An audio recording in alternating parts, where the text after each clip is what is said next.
We left off with symbolic speech, and that is expression by conduct, communicating ideas through facial expressions, body language, or by carrying a sign or wearing an armband. They're pretty self-explanatory, really.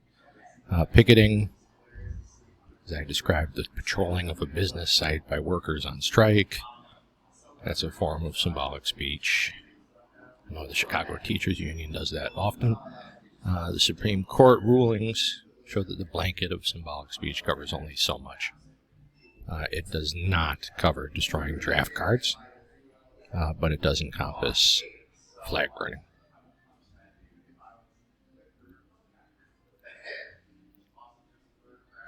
We can skip that if the slide lets us.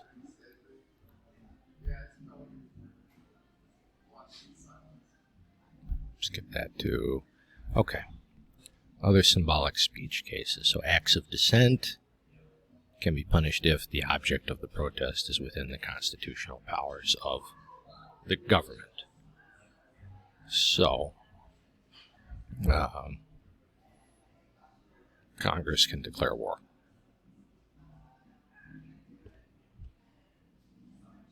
And I went back to that. So Congress can declare war if you do something to mess with that ability, then it can be punished. Whatever restriction is placed on expression is no greater than necessary in the circumstance. Government's real interest in the matter is not to squelch defense. We don't want to squelch it. That's part of what makes a democracy a democracy. Flag burning. Don't have to like it. Unfortunately, you have to deal with it. Courts found it to be constitutional. So compare pure speech and symbolic speech. In what ways are they similar, and what ways are they different? So symbolic speech, I don't know if you can see it, but today is Veterans Day, and I'm wearing a poppy on my shirt. The poppy is a symbol of support, a symbol of remembrance for soldiers who gave their lives and for the veterans who are still with us. That is symbolic speech. So what can you infer? I support the troops. Okay, that would be fair, and that would also be true. And I didn't have to say it. You look at my shirt, you know what the poppy means, maybe, and you can infer. Pure speech is verbal expression, symbolic speech is actions and symbols. The poppy is a symbol. Both are protected by the First Amendment. The poppy is also a flower. So what three constitutional tests has the Supreme Court used when deciding whether limits on free speech are permissible? We went over this. Clear and present danger, bad tendency doctrine, and preferred position doctrine. That might show up on the final. Just letting you know. Commercial speech. Used for business purposes, usually advertising. And for many, many years, it was believed that the First and 14th Amendment guarantees did not protect advertising, but they do. The court held that advertising was protected, but not without expectations. And the exceptions there, barring false and misleading advertising, advertising illegal goods or services, and the promotion of tobacco products on the radio or television.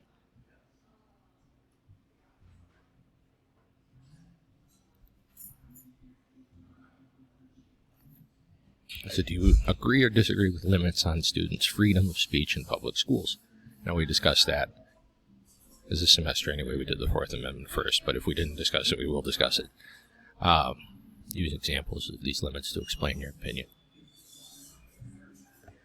Well, let's play this game. So pure speech, my hunch is it's E. Symbolic speech, A.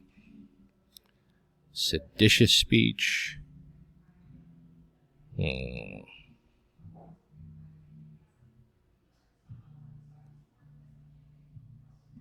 C. Defamatory speech.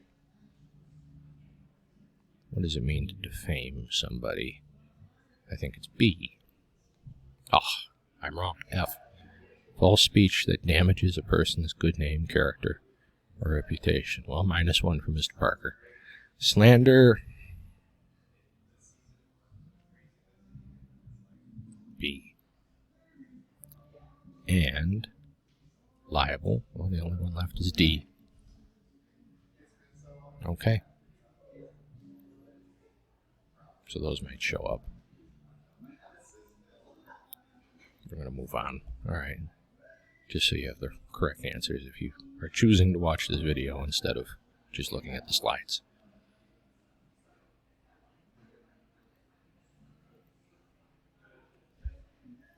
So, sedition means the practice of espionage, the exercising treasonous practices, attempting to overthrow the government by force, blatant industrial espionage. Well, let's cheat.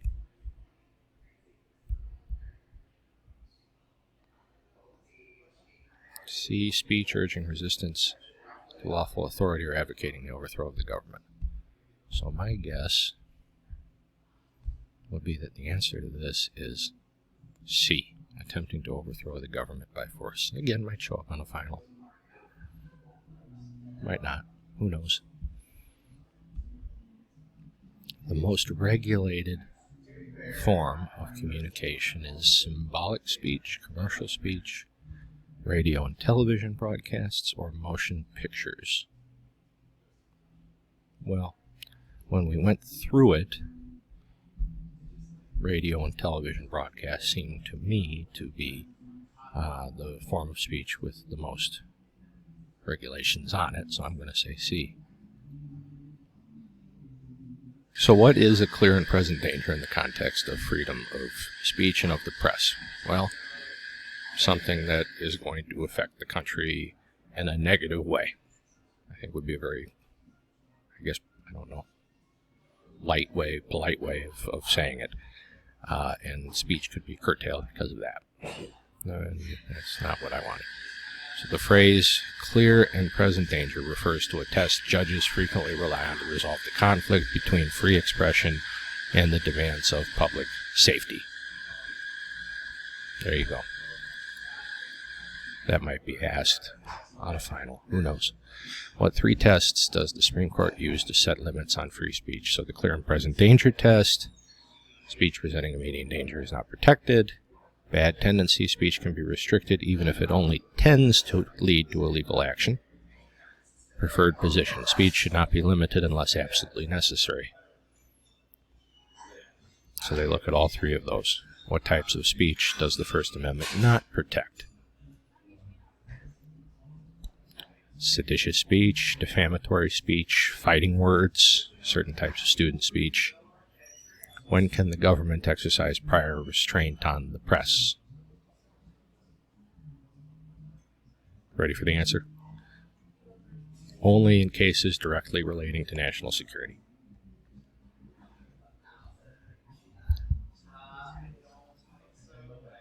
And what measures may a court take to restrain press coverage in the interest of a fair trial? They can move or delay the trial to reduce pretrial publicity, limit the number of reporters in the courtroom, or place strict controls on their conduct, isolate witnesses and jurors from the press, and sequester the jury. So put the jury kind of in a box, if you will. Isolate witnesses, so you tell them they can't watch the news, or put them in a hotel room that the court maybe is paid for, and take out the television and tell the hotel staff no newspapers to room 102 or wherever. Limit the number of reporters in the courtroom. That's self-explanatory. Place strict controls on their conduct so they're not shouting out, Mr. X, why did you kill so-and-so?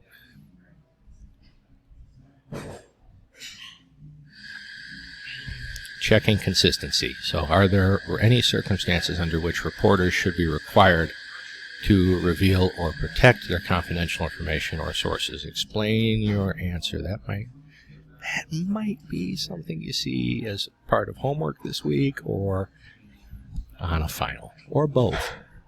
So when national security, public safety, or individual rights are jeopardized, reporters should not be shielded from mandatory disclosure.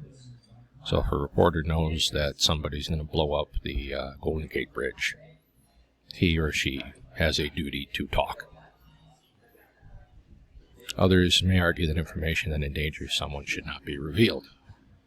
So, I mean, we kind of get into a bit of a sticky wicket there. This guy knows that somebody's going to blow up the Golden Gate Bridge, but if he talks, that person's associate kills his wife and children. So what does a court do in that case?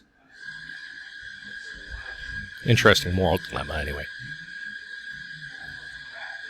So flag burning. You can look at this on your own. And some freedom of the press issues. Email. The presses need to protect sources. Everything we did go over. And that should be it. That is it. Okay.